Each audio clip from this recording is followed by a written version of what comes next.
There's two things that go hand in hand in order to get perfect accuracy in Modern Warfare 3, and that is settings and practice, guys. Now in this video I'm going to show you the best settings in Modern Warfare 3 to optimize for aim assist and to just get your aim to be a lot better, but I'm also going to give you guys some awesome tips to help you as well. These are the best tips I could come up with to help your aim, to help you guys just play better, and to overall just go off. Now before you could go and practice, there's one thing you got to do, and that is go into your settings. Now in your settings, if you set the wrong stuff and you change this often, like every single day or every single match, you're not going to be able to practice your aim assist because it's not going to work out. You're going to be changing it too frequently. You're not going to get used to one thing. So what I always say is once you go into your settings, you actually have to leave it for a bit, see how you like it, play a few games, play a few days with the same settings, and if you really don't like it, then go ahead and change it. Now the first thing, the most important thing in my opinion, is your dead zone. All right guys, so you're going to go to your dead zone inputs and you're going to put your left stick a lot lower. Okay, the left stick maximum, you're going to set it to like 30, 40, 50, whatever you feel comfortable with,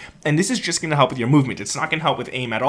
And then you could set this to 5 or 0. If you could set it to 0, go ahead. If you have stick drift, leave it at 5. Put your right stick all the way to 100. You don't want to change this, okay? So that's pretty important, and I also recommend turning your controller vibration off. But then you want to go into aiming. And here is what I'm going to show you guys, all right? We're going to get into a private match. I'm going to show you guys why this is so important. Now, your horizontal stick sensitivity, it doesn't really matter, but we're going to get more into this in a second. But what you really want to do is go to your aim response curve type, set it to either dynamic or linear. I like linear more, but I've been playing with dynamic recently just to get used to it, but I honestly prefer linear. And then your aim response curve slope scale, you want to lower this to like 0.75, maybe even 0.65, and your aim assist is just going to be a lot stronger with that right there. And then after this, you're going to go to custom sensitivity per zoom. You could turn this on, and then you could set it right there, or you could go ahead and just set this one right here, not tactile sense, my bad. This one right here, ADS sensitivity multiplier. This is when your stick sensitivity on the right stick, when you're aiming down sights, you might want to put this lower as well. I like 80 to 95, that's pretty good. The higher you go, the faster it moves, the weaker your aim assist is, and just overall, not that great. So I'm gonna put mine to 85, and now let's talk about sensitivity quickly, because this is something you gotta set for yourself, but you also have to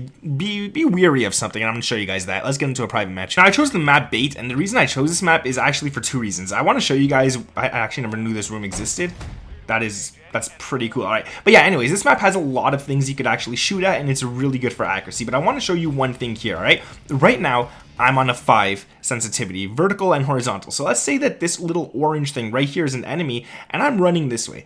If I start getting shot at in the back, I'll be able to turn around and perfectly aim at him right here, because my sensitivity is not too high, it's not too low, and then my ADS sensitivity, as you guys can see, it's pretty controllable, and once aim assist kicks in, it's going to lock on really nicely to an enemy. But a lot of people, they think the higher your sensitivity is, the better, and I want to show you guys something right here. It's really not. So let's say we go all the way to insane. All right, we put it all the way up, and now granted, I'm not used to playing here, but let's just say I am, right? Now we're playing here, and I start getting shot in the back. I'm going to over aim. Look, oh, that's really fast. That's hard to control. So even if I was used to it, by the time I actually go ahead and turn around, look how long it takes me just to get on there. Now, I'm not used to 20. I've been playing at 5 for a couple of months now, but it's still, either way, it's really hard to go ahead and do that. And then when you aim down sights, it's also really fast compared to what your actual, what it should be when you're actually aiming down sights. So if you go back here, what you're going to want to do if you're playing really high, on a 20, for example, is you're going to want to go ahead and turn on your ADS sensitivity multiplier per zoom. And the reason you're going to want to do that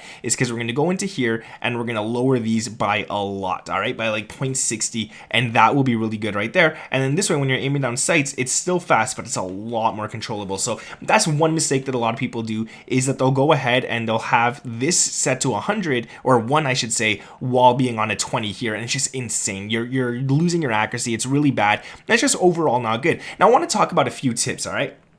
A few things in order to get your aim to be a lot better in the game. And this one, especially on this map, is really nice to show you guys. Now, I actually forgot. I probably have to go back into this. I'm going to turn off my custom sensitivity per zoom and set this to 0.85. All right, we're good. So this right here is a really good spot. If you come onto this map and you just stand in the middle of this place, it's really good. Because what I like to do here when I first hop on is just go ahead and shoot at beer bottles. Just try to get one shot in per bottle, all right? And try to go as fast as you can as well. And this way you guys could just go ahead and practice, and once you finish off this area, there's different areas you could actually go to as well, where there's just a bunch of beer bottles. And the reason you want to do this is because, see, I missed right there, there's no actual aim assist.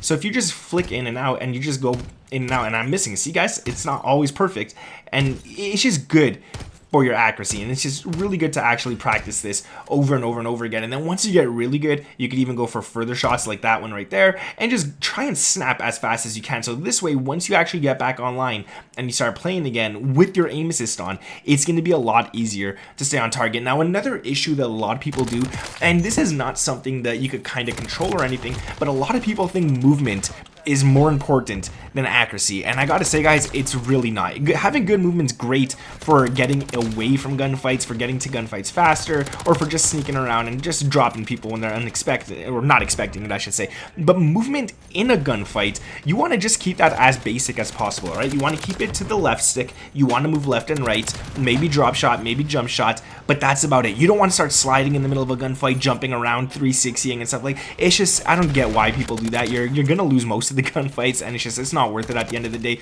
People also run around the map YYing, and a lot of the times they'll YY and then they'll mispress the button, and once they see an enemy, their gun is not going to be out. They'll have their knife out or whatever else out, and it's just, again, it's not worth it. So don't do that kind of stuff. Don't try to like show off with your running and stuff. It's not worth it at the end of the day. I win more gunfights. I come on top of more lobbies in Search and Destroy than a lot of people, and I always end up on top. Not always, but most of the time I end up on top. And then there's all these movement kids on my team and stuff, YYing and stuff, going like 3 and 5. It's just don't do that. Now, one thing I'm going to say, and you guys can see where I'm at right here, is try to hold head glitches. A lot of people say this is camping, but guys, it's in the game for a reason. The head glitch is pretty much this here, where you stand behind an object and you're going to be really hard to see. Like if I'm an enemy standing right here, he'll only see my head sticking out, and that's why it's called a head glitch. And like this spot right here is another example of a really good one, where you could like really be hard to see, right? They'll only see your forehead from here, and your gun is sticking above this. Like let's say you're head glitching right here. Let's go to this one. Your gun is sticking above, but he won't see your gun. He'll literally just see your head and stuff. So you're a really hard target to hit, and that's going to help you guys win gunfights as well. So that's really good as well. And it's just a bunch of stuff like that you got to kind of like take into consideration when playing. A lot of people say, oh, that's camping and stuff. Guys, who cares? You're winning the gunfights. You're getting more streaks. You're playing better than most of the lobby.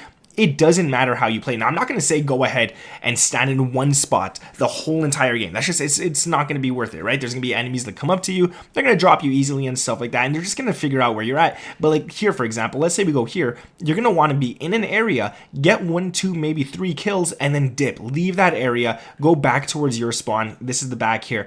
And then go somewhere like this, and then hop on this and start aiming down sights right there. If you really want to get even crouch here, go like that. What I like to do, and a lot of people don't expect this, is lie down on this little umbrella here where you could see them clearly. But if I go all the way to this side right here, you can't really see it. You can't really see the other side of that. Nobody expects it. You just got to be a hard target. The harder of a target you are to hit, the more shots you could actually miss while shooting at 1%. I'm not saying miss every single shot. That's obviously not something you want to do, but it's also something that's not bad. Like you're just giving yourself more of an advantage and more leeway in case you actually mess up your accuracy. But go ahead, practice those things, guys. Put the right settings on. Let me know down in the comments below if you guys enjoyed this video. Sub to the channel with those notifications turned on. Thank you guys for watching. My name is Nick, and I'll catch you in the next one. Peace.